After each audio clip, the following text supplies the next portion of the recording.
How to sync messages between iPhone and iMac.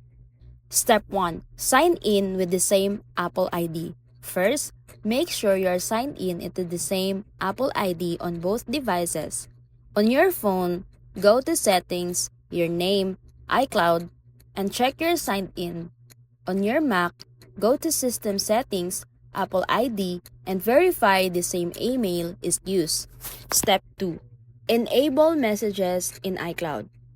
On your iPhone, go to Settings, your name, iCloud, Show All, Messages, and turn it on. On your Mac, open the Messages app, go to Messages, Settings, iMessage tab, then check Enable Messages in iCloud. Step 3.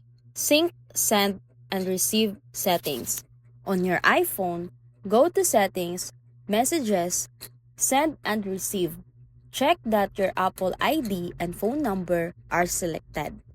On your Mac, in the Messages app, go to Settings, iMessage, ensure the same phone number and email are checked under and you can be searched at. Step 4.